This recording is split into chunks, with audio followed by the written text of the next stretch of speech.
tópico, na realidade, que eu selecionei para falar é sobre mecanismos de imunidade depois da vacinação genética.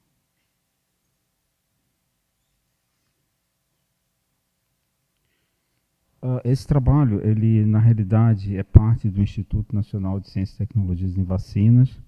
Esse é um instituto virtual, né, que é composto de várias unidades, na realidade várias instituições, como por exemplo a Fiocruz do Rio de Janeiro, Minas Gerais e da Bahia, diversas universidades federais como Rio de Janeiro, São Paulo e Minas Gerais, e a Universidade Estadual de São Paulo, quer dizer, a Universidade de São Paulo, que é a Universidade Estadual. Nós trabalhamos com doenças relacionadas ao Brasil, tá certo? Doenças endêmicas do Brasil, como dengue, malária, doença de Chagas, leishmaniose, leptospirose. Nós temos uma unidade de desenvolvimento de vetores, em que nós desenvolvemos vetores recombinantes, proteínas, DNA plasmidial, vírus, recombinantes e quiméricos. E nós trabalhamos principalmente, praticamente somente em camundongos, em modelos experimentais que incluem camundongos, cachorros e macacos. Bem, todo mundo sabe que a prevenção, na realidade, é a forma mais desenvolvida e mais barata para você evitar uma determinada doença. Certo? Aí a prevenção ela pode vir de várias maneiras, e uma delas é através da imunologia, que no caso seriam as vacinas. O impacto das vacinas nos últimos 100 anos tem sido formidável. Então, na expectativa de vida, há cerca de 100 anos atrás, era 40 anos de idade, e ela hoje já está em mais de 75 anos de idade. Se estima que essa expectativa de vida ela aumentou devido a vários fatores, e um deles é o impacto das vacinas, por exemplo, e o impacto dos médicos.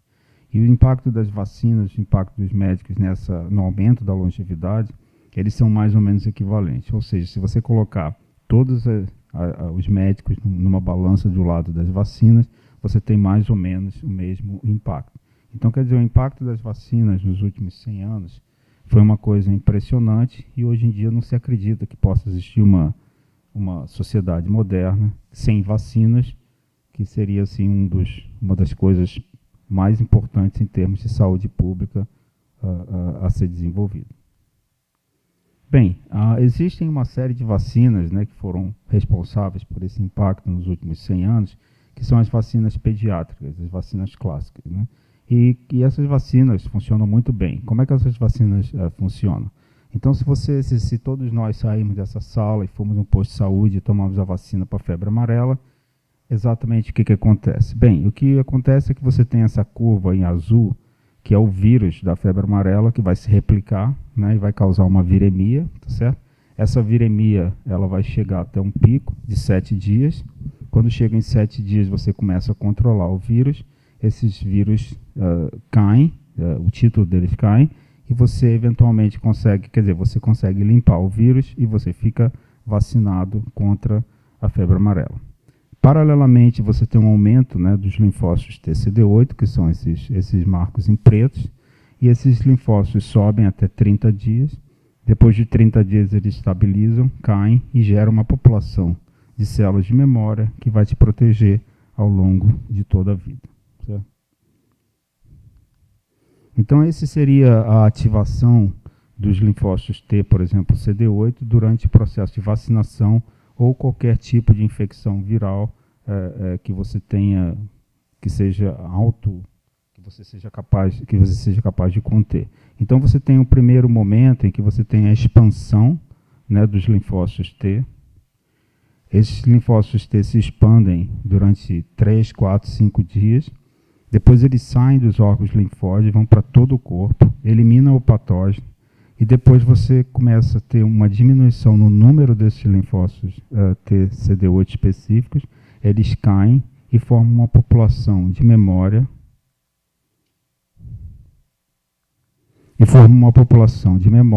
Que vai ser importante para quando você pegar a doença da próxima vez. Entretanto, esse tipo de vacinação ou esse tipo de resposta imune, ela não ocorre no caso de muitos patógenos que causam infecções crônicas, tá certo? E essa mesma abordagem, esse mesmo tipo de vacinação, ele não tem tido sucesso nas doenças que são, obviamente, os maiores problemas de saúde pública que nós temos no mundo hoje, como, por exemplo, a infecção, aqui no caso está SV, mas é HIV, Mycobacterium, Plasmodium, Toxoplasma, Leishmania, e no meu caso eu trabalho com T-Cruz, que não é um grande problema de saúde pública no mundo, mas é em determinadas regiões das Américas, tá certo? Então, quer dizer, a mesma resposta imune que é capaz de vacinar e que é capaz de induzir imunidade contra esses vírus comuns, ele não serve, tá certo? O mesmo sistema imune não é capaz de eliminar esses patógenos e que, obviamente, eles são minoria, tá? Mas eles são o maior problema de saúde pública, uma vez que nós não conseguimos controlar essas infecções. Bem, como é que, recapitulando como as vacinas funcionam, né? O que você tem é que você induz uma população de células T CD8 específicas, por exemplo, tá? E durante o processo de vacinação à esquerda, essas células se transformam então em células de memória, que são células de memória central, maior do que as células de memória efetora, tá? E quando você tem então a infecção, de fato, você já tem essas células de memória que são reativadas e rapidamente proliferam e eliminam o patógeno e levam à cura, certo? Então, esse processo de vacinação é o que você tem sucesso durante o processo de vacinação, mas que não funciona, tá? Contra esses patógenos que eu mencionei, como, por exemplo, o HIV, que é o motivo desse curso. Obviamente que a maioria como é que se descobriu que essas estratégias não funcionavam contra essas doenças? Bem, a tentativa e erro foi a forma. Tá? Então, no meu caso específico, como é que eu descobri que a vacinação clássica não funciona contra a malária?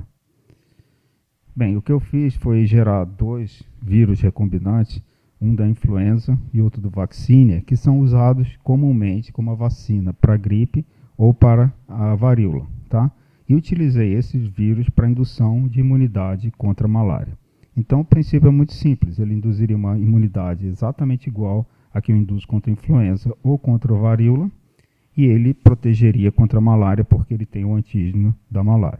Então, esse pensamento simples, né, pautou até hoje o desenvolvimento de vacinas contra esses patógenos. E, obviamente, que, como vocês podem ver, tanto a vacinação com influenza, contendo o epítopo CD8 da malária, quanto a vacinação com o vírus do vaccinia, contendo a proteína CS do parasita da malária, eles induzem praticamente nenhuma ou muito pouca imunidade contra o parasita da malária. Ou seja, lá em cima você tem a infecção sem nenhuma vacinação e nos 2 de baixo você tem a infecção com a vacinação. Um você inibe 0 e o outro você inibe cerca de 50% do desenvolvimento da malária, o que não é biologicamente significativo por nenhum jeito. Desesperado que a gente não conseguia nada com essa abordagem clássica, nós tínhamos esses 2 vírus recombinantes, então nós fizemos, né, e isso foi há mais de 20 anos atrás, nós fizemos um experimento em que nós utilizamos esses 2 vírus sequencialmente num protocolo que posteriormente foi denominado de Prime Bush heterólogo. Então nós primeiro injetamos o influenza recombinante, depois nós injetamos o vaccinia recombinante, e, por fim, nós desafiamos esses animais com malária. Nossa hipótese é que você poderia, dessa forma, induzir uma resposta bem mais alta e, eventualmente, eliminar o patógeno da malária. E, de fato, foi o que aconteceu. A gente conseguiu induzir algum tipo de resposta que conseguiu eliminar mais do que 95% dos parasitas da malária, e o que está marcado em vermelho. Tá? Abaixo você tem alguns controles que também não têm nenhum efeito biologicamente relevante. Então, esse protocolo nos chamou a atenção e nós publicamos na época e as pessoas acharam muito complicado, mas hoje ele já é parte corrente do desenvolvimento de possíveis vacinas e várias pessoas que falaram durante esse curso já utilizaram essa estratégia de vacinação, inclusive o Dr. David Watkins, por exemplo. Então, as pessoas... Quer dizer, um dos motivos pelo qual esse protocolo de vacinação é particularmente bom é que ele induz um número que nunca tinha se visto antes de células TCD8, como o David falou no primeiro dia, né, que era o maior número de células CD8 que ele já tinha visto na vida dele, e é exatamente através desse protocolo de Prime Boost heterólogo, e como vocês podem ver, o número de células induzidas pela vacinação com influenza, seguido do vacina recombinante, chega a 8.000 células produtoras de interferon por cada 10 a sexta células, enquanto que os outros, mesmo que você dê 2 doses, raramente conseguem chegar a 500 ou 400 células formadoras, células produtoras de interferon, tá certo? Então, esse protocolo, né, que na época não foi denominado heterólogo Prime Boost Vaccination, mas que posteriormente foi rebatizado com esse nome, ele consiste no priming com um determinado vetor, o boosting com um vetor diferente, os dois contendo o mesmo antígeno. Ele induz uma quantidade de células TC2 específicas absurdas e induz imunidade protetora, no caso, contra a malária experimental. Revisões mais recentes sugerem algum tipo de mecanismo pelo qual eles podem funcionar. Ou seja, na primeira vacinação você induziria essas células vermelhas, tá certo? Mas seria um número reduzido. E no boosting você aumentaria o número dessas células. Isso nunca foi provado, isso é teórico, mas de fato você chega no final dessa vacinação com uma quantidade absurda de linfócitos T, CD8 específicos. O que no começo foi dado como uma coisa muito complicada, hoje em dia ele é feito rotineiramente como a única forma de você induzir imunidade experimental, por exemplo, contra a infecção por SV. Então, esses 2 trabalhos publicados nos últimos anos demonstram que esse protocolo de vacinação, utilizando o Prime Boost heterólogo, eles são capazes de induzir vacinação, né, no caso desses modelos experimentais com SV, tá? E que são um possível caminho para o desenvolvimento de uma vacina contra HIV. No caso de malária, eles já fizeram testes recentes, né, no homem, utilizando esse protocolo de Prime Boost heterólogo, e conseguiram proteção na faixa de 20% a 30% dos indivíduos contra a infecção por malária. Então, esses são 2 estudos que foram publicados em 2013, ambos feitos no homem, utilizando esse protocolo de Prime Boost heterólogo. Uma outra doença que eles estão usando esse tipo de protocolo e que tem sido publicado recentemente é a tuberculose, que eles publicaram pelo menos 2 trabalhos nos últimos 2 anos, utilizando esse protocolo de Prime Boost heterólogo. Então, quer dizer, esse protocolo, na realidade, ainda que não tenha desenvolvido nenhuma vacina, ele é muito superior aos outros protocolos de vacinação, induz uma quantidade enorme de células CD8 e pode ser que seja uma das poucas soluções que se encontre para uma vacina, contra essas doenças causadas por vírus ou bactérias ou protozoários que induzem doenças crônicas. No nosso caso, nós trabalhamos com o Trypanosoma cruzi. Tá? O Trypanosoma cruzi ele é um protozoário patogênico que infecta praticamente qualquer espécie de mamífero, possivelmente até aves também e répteis. Então ele é extremamente bem adaptado, só que ele tem um ciclo muito complicado que dificulta a vida dele, que é a passagem pelo barbeiro. Tá certo? De qualquer forma, no homem, ele tem 3 formas, tá, que nós temos contato. A primeira forma é a forma extracelular tripomastigota. Tá? Depois, essas formas extracelulares eles invadem células e transformam em formas intracelulares amastigotas. E essas formas intracelulares amastigotas se diferenciam em tripomastigotas e são liberadas na circulação e disseminam a infecção. O que, no meu caso, é importante é que dentro das células, tanto os amastigotas quanto os tripomastigotas intracelulares, eles são alvos da resposta imune celular mediada por linfócitos T, CD8, tá certo?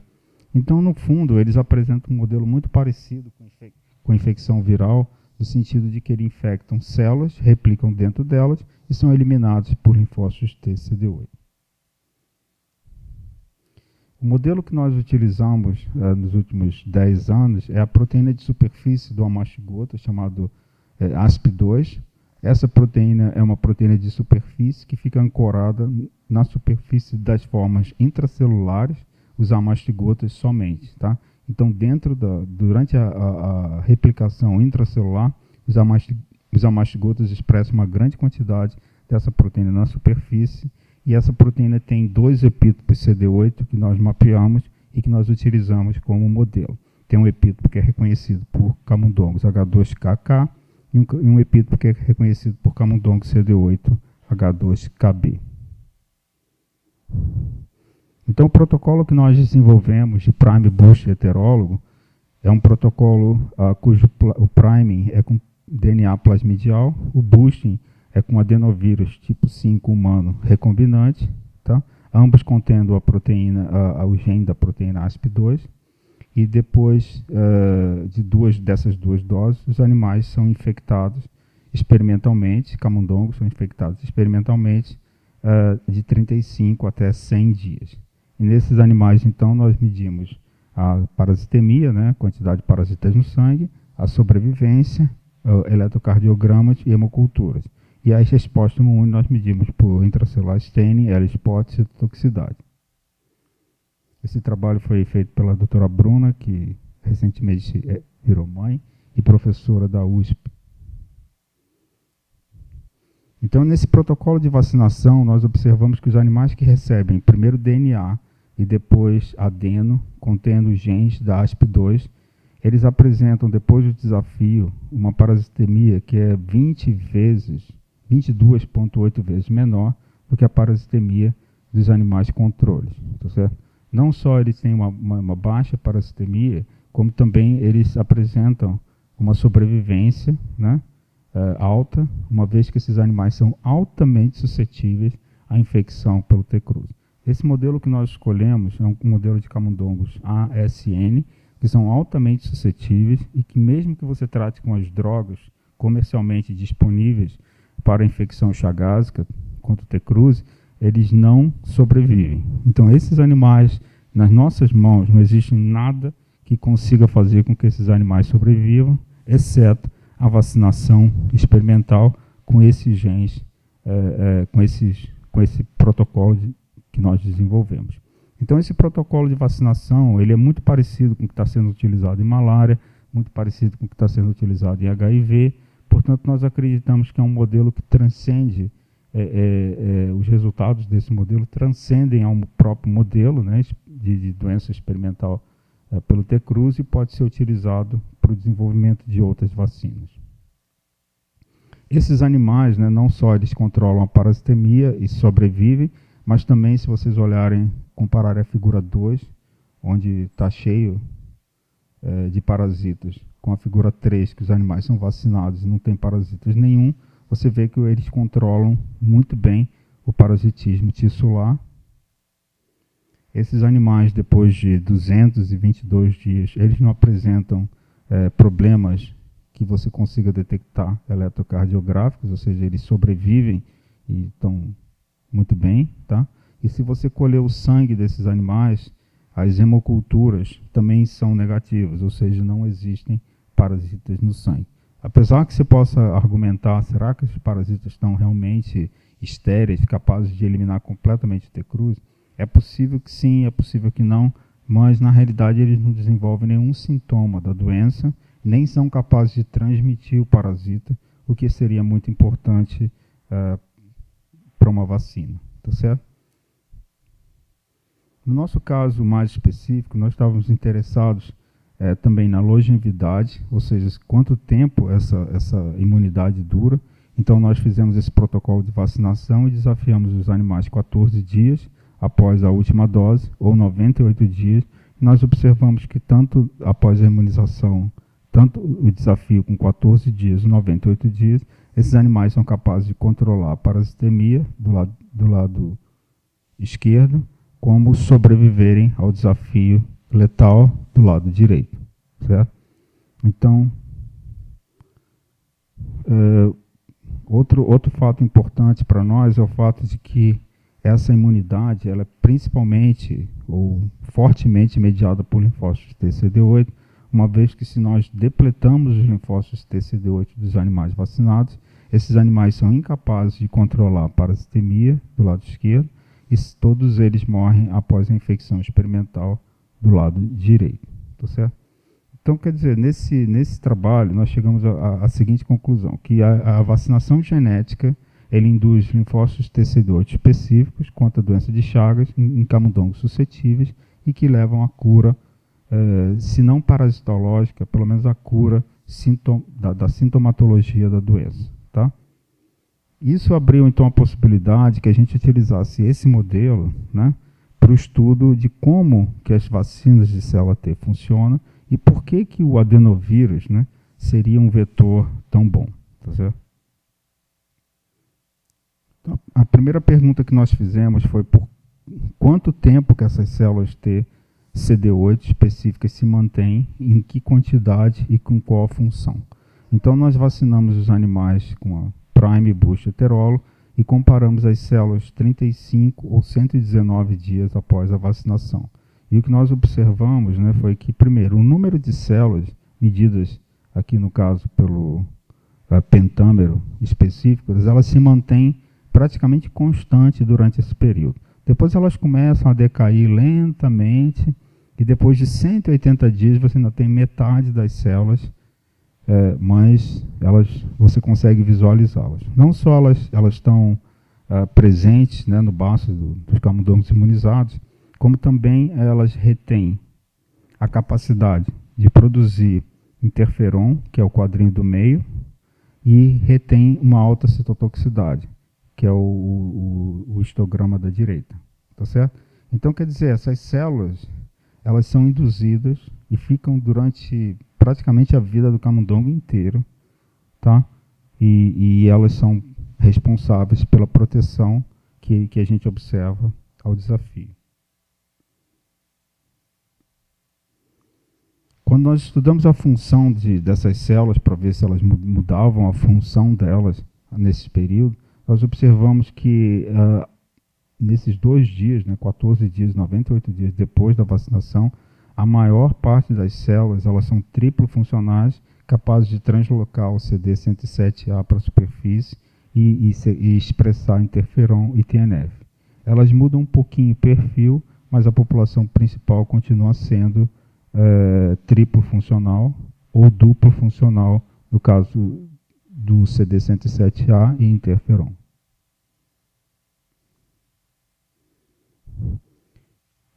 Nós observamos também todos os marcadores de superfície nessas células para ver se nós tínhamos alguma diferença marcante, e nós só conseguimos observar uma diferença nessas células, que é a expressão do CD127, que passa de low para high, e o que caracteriza essas células como sendo inicialmente efetoras, T efetoras, e passando para T efetoras de memória. Ou seja, elas sofrem uma pequena modificação durante esse período, mas é uma modificação muito pequena, não é funcional, ela só da expressão dessa molécula na superfície, tá certo? E continuam igualmente protetores. Para estudar a dependência dessas células, né, nós utilizamos camundongos geneticamente deficientes, né, como por exemplo deficientes para interferon e IL-12, e nós observamos que a única citocina que nós tivemos realmente uma diferença até hoje foi na IL-12 e IL-23, né, que se você usa camundongos geneticamente deficientes, eles têm menos dessas células, tá certo? Que é o grupo 4, tá? E realmente eles ficam suscetíveis à infecção. Ou seja, aparentemente essas células T efetoras de memória, elas necessitam de IL-12 e IL-23 para sua sobrevivência. Uma coisa importante para a vacinação é o fato dessas células não só se manterem, como serem também resistentes à erosão imunológica. O que significa erosão imunológica?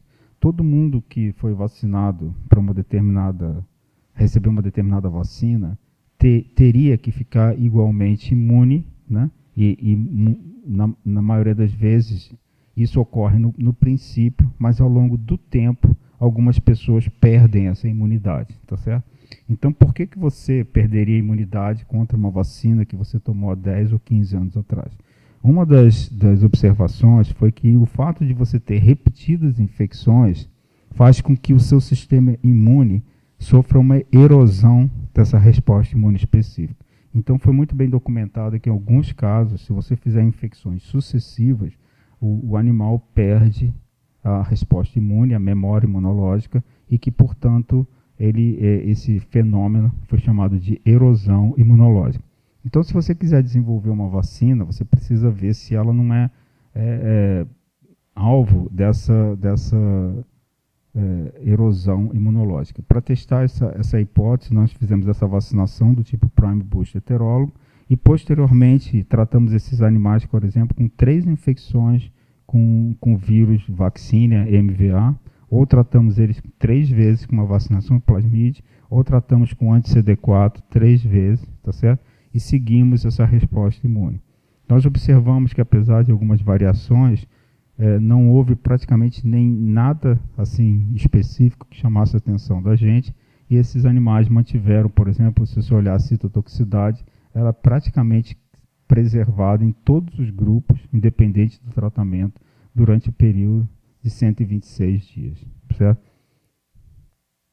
Agora, o mais importante é saber se eles preservavam a capacidade de proteger contra a infecção. Então, o que nós fizemos foi vacinar os animais com Prime Booster heterólogo, 0 e 21 dias, e tratamos com MVA durante 3 meses e desafiamos no 4º mês. Tá certo? E nós observamos que esses animais, à direita, são capazes de controlar completamente a parasitemia e sobreviver à infecção. Portanto, essas células que nós induzimos, elas, por esse protocolo do Prime Booster heterólogo, não só elas se mantêm durante um longo período de tempo, como elas são extremamente resistentes à erosão imunológica. Outra pergunta que nós fizemos foi se a diferenciação ou proliferação dessas células seriam importantes nessa vacinação induzida do tipo Prime Booster heterólogo. Tá certo? Então, que nós temos esse cenário, que depois da infecção, essas células específicas elas podem diferenciar ou elas podem proliferar. Tá certo? E isso seria importante para a eliminação do T. cruzi. Então, nós fizemos... Esse é um trabalho que foi feito pela doutora Mariana e pelo Jonathan, experimentos para abordar esse problema. Inicialmente, nós utilizamos um camundongo geneticamente modificado, que é para a gente poder seguir essas células ao longo do tempo. Então, esses camundongos, eles nunca tinham sido utilizados para fins de vacinação, eles têm a seguinte característica. Se você der a vacinação com DNA, depois você der o boost com um vírus recombinante adeno e tratar com tamoxifeno, as células CD8 específicas que expressarem a proteína granzima B, elas vão ficar todas verdinhas, tá certo? Então essas células vão ficar verdes e nunca mais vão perder essa cor. E assim você consegue seguir essas células ao longo do tempo. Então nós fizemos esse protocolo, essas células ficaram verdes e nós desafiamos esses animais e vimos a quantidade de células verdes que ainda eram remanescentes durante a resposta imune, seja depois de 52 dias, seja depois de 102 dias. Então, essencialmente, o protocolo segue em cima, né? E embaixo a gente tem os resultados. Os animais que foram somente controles, obviamente que eles não têm nenhuma célula específica do lado esquerdo, nem nenhuma célula marcada com fluorescente, que é o quadrinho do meio, tá certo? Nos animais que receberam somente a infecção, tá? E que não foram tratados e que não foram imunizados, tá certo? Quando eles desenvolvem a resposta imune, essas células não são verdes, obviamente, porque elas não foram induzidas pela vacinação. Então, você não tem célula nenhuma verde no quadrinho do meio.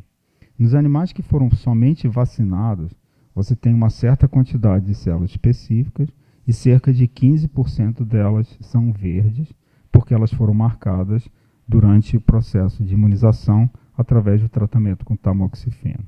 E aí vem a pergunta, e depois do desafio, quantos por cento dessas células ainda se mantêm marcadas com a fluorescência dentre as células específicas. Apesar da frequência de células específicas subir, você tem a mesma frequência de células marcadas com fluorescência.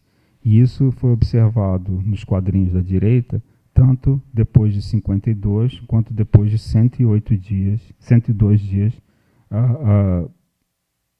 de vacinação e desafio. Isso significa o quê? Que as mesmas células que foram induzidas durante a vacinação, tá certo? No princípio, as mesmas células que foram induzidas na vacinação participaram da resposta imune depois do desafio. Não houve nenhuma diferença, não houve nenhuma outra célula que participou nesse processo.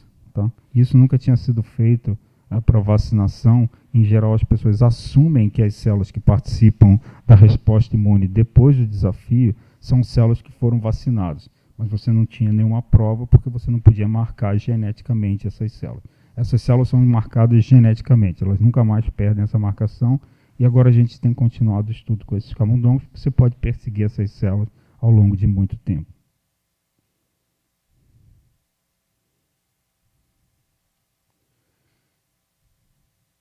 Para determinar a importância da proliferação durante esse processo de eliminação dos parasitas, depois do protocolo de vacinação do tipo Prime Boost heterólogo, nós fizemos 2 tipos de experimentos. Nós primeiro tratamos as células com BRDU, que marcam as células que estão proliferando, e tratamos os camundongos com HU, que é uma droga hidroxiureia, que é citostática e tóxica, que mata todas as células que estão proliferando. E o que nós observamos essencialmente foi que a incorporação de BRDU, tá, nas células específicas dos animais que foram somente vacinados ou que foram vacinados e desafiados é muito diferente. Quer dizer, nos animais que foram somente infectados, você tem uma grande frequência de células que estão proliferando, obviamente, porque elas estão reagindo contra a resposta imune, mas nos animais que estão vacinados, tá, que seria o terceiro grupo, você praticamente só tem 12% das células que incorporam BRDU, o que não é muito diferente do controle. E se você trata esses animais com HU, que matam as células que estão proliferando, você, obviamente, não tem diferença nenhuma, tá certo? E esse tratamento, você poderia dizer, esse tratamento funciona. Você pode olhar no grupo de baixo que os animais tratados com HU, eles não têm praticamente nenhuma proliferação de células de baço, enquanto que os animais dos quadrinhos do meio têm uma alta proliferação das células de baço durante a resposta imune. Certo? Então, ou seja, não só essas células não proliferam, como também o tratamento com HU, que destruiria as células proliferando, não tem nenhum efeito na quantidade de células CD8 específicas que nós detectamos. Ou seja, trocando em miúdos, a proliferação é mínima e não tem praticamente nenhuma importância durante a resposta imune após a infecção nos animais vacinados.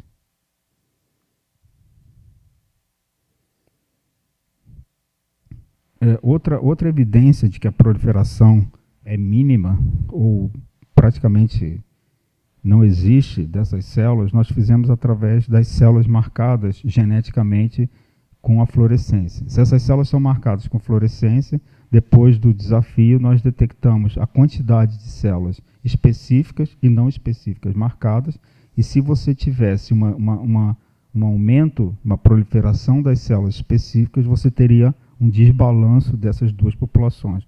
E se você olhar nos resultados da tabela embaixo, as proporções são praticamente iguais, né?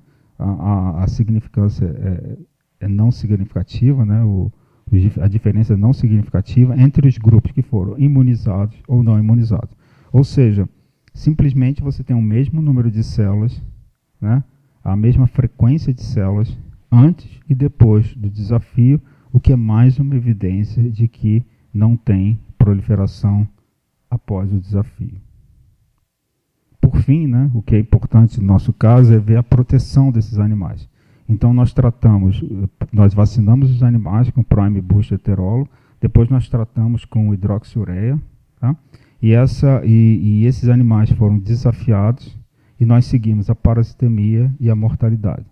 Então, no quadrinho de parasitemia à esquerda, que está marcado como B, nós vemos que os animais controles apresentam altas parasitemias. Já os animais vacinados apresentam uma parasitemia muito baixa, tá certo? Controlam a parasitemia. E os animais tratados com hidroxiureia, que estão no gráfico D, eles apresentam alguma parasitemia, mas bem mais baixa do que os animais não imunizados. E quando nós observamos a sobrevivência desses animais, praticamente todos esses animais sobreviveram ao desafio experimental. Ou seja, nós concluímos que os animais tratados com HU, cuja proliferação dos linfócitos está extremamente prejudicada, eles sobrevivem ao desafio, demonstrando que a proliferação dos linfócitos T é praticamente desnecessária para o controle da infecção após a vacinação pelo protocolo do tipo Prime Boost heterólogo. Depois nós nos perguntamos se a recirculação dessas células seria importante. Para isso, nós utilizamos uma droga que é chamada de FTY720. Essa droga, ela impede que o linfócito T saia do linfonodo, ou seja, ele fica preso nos órgãos imunológicos secundários, tá?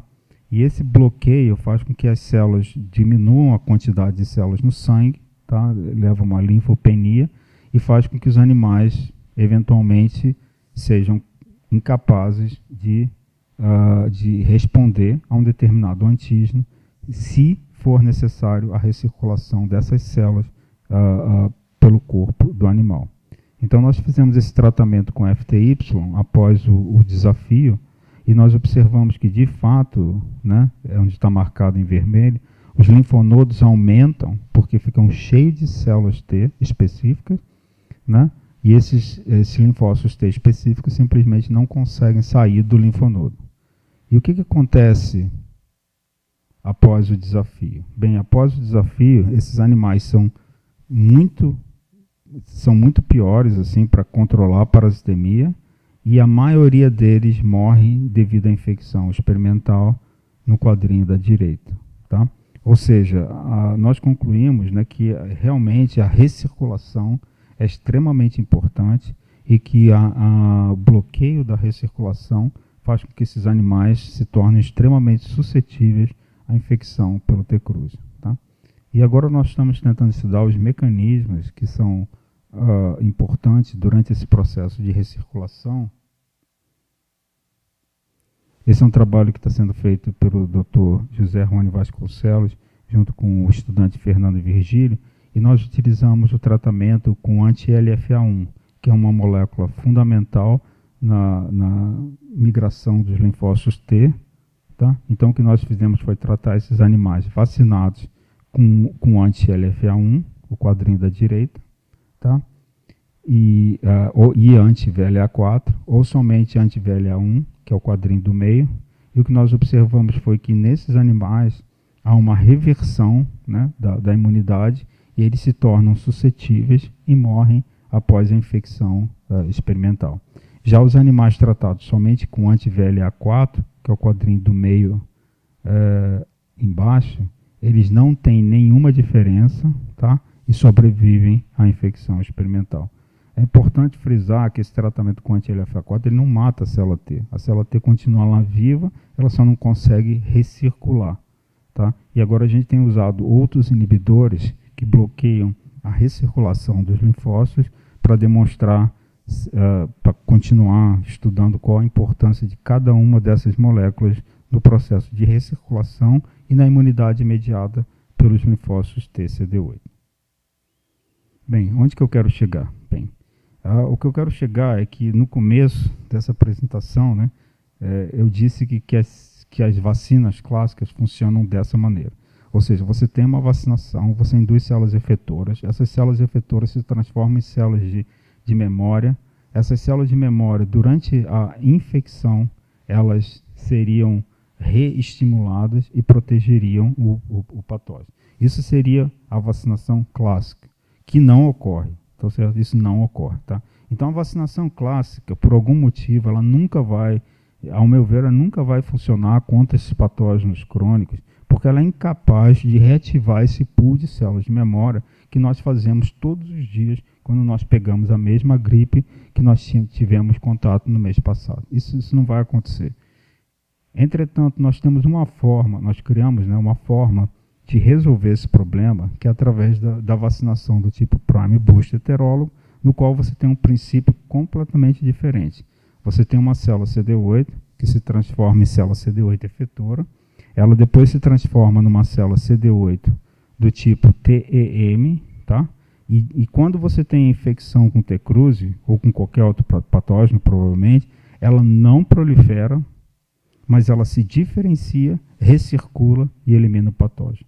Tá certo? Então, quer dizer, o princípio da vacinação do tipo Prime Booster heterólogo é completamente diferente. Não só ele necessita de um alto número de células efetoras, como precisa de um alto número de células do tipo efetoras de memória, e essas células não precisam e não devem ter capacidade replicativa, não é necessário, porque elas simplesmente recirculam de uma forma, ao meu ver, extremamente importante, assim, diferente, que faz com que ela seja capaz de eliminar o patógeno. Não sei se vocês estão entendendo. Todo o processo de vacinação no passado era baseado, quer dizer, é baseado, o processo de vacinação clássica, nessas células de memória, que você chamada de recall, né? Você tem a rechamada dessas células. E essas células, então, proliferam e vão efetuar a resposta imune. Por algum motivo, esses patógenos crônicos, eles não têm propriedade de reativar essas células. Isso a gente pode discutir ou estudar por quê. Entendeu? Então, o que você precisa nesses casos, talvez a única solução nesses casos, é você ter um grande exército de células efetoras, né, que ficam andando por todo o corpo o tempo todo, e na medida em que você tem uma infecção num determinado local, você não gera mais células, porque não dá tempo, você simplesmente redesloca essas células para o local correto. Então, quer dizer, seria um princípio completamente diferente pelo qual o Prime Booster heterólogo funciona. Provavelmente, muitas pessoas que passaram aqui, que vão passar aqui no futuro, vão falar, não, o Prime Booster heterólogo funciona porque ele induz mais células efetoras de memória. Isso é verdade, mas essas células, o fato de elas serem efetoras de memória, não quer dizer nada, elas podem replicar ou não replicar. Algumas pessoas achavam que elas tinham capacidade replicativa, mas pelo que a gente observou, se tem capacidade replicativa, ela não precisa utilizar, entendeu? E até porque o número de células já é tão grande que eu não sei se seria bom que você tivesse essa replicação depois de cada desafio. E tudo isso que eu falei, na realidade, pode ser revisto nessa revisão escrita pelo Dr. José Rony, que é a relevância desses linfócitos efetores de longa duração de memória, né, na imunidade protetora induzido pelo protocolo de Prime Booster heterólogo, que foi publicado nessa revista Frontiers Immunol. Por fim, então, queria agradecer aos participantes desse trabalho, o Dr. José Rony, que tem trabalhado durante os últimos 5 anos, a doutora Bruna, que foi que estabeleceu esse modelo de vacinação há mais de 6 anos atrás, a doutora Paula, que trabalhou em parte desse projeto, a doutora Mariana, o doutor Adriano, o Jonathan, o doutor Ramon e o Fernando, que participaram e participam desse projeto. Esses vírus recombinantes foram produzidos pelo doutor Oscar Bruna Romero e pelo doutor Alexandre Machado, e em colaboração com o Dr. Ricardo Gazinelli. Esse trabalho tem contado com suporte da FAPESP, INCTV, como eu mencionei, CAPES, CNPq. Obrigado.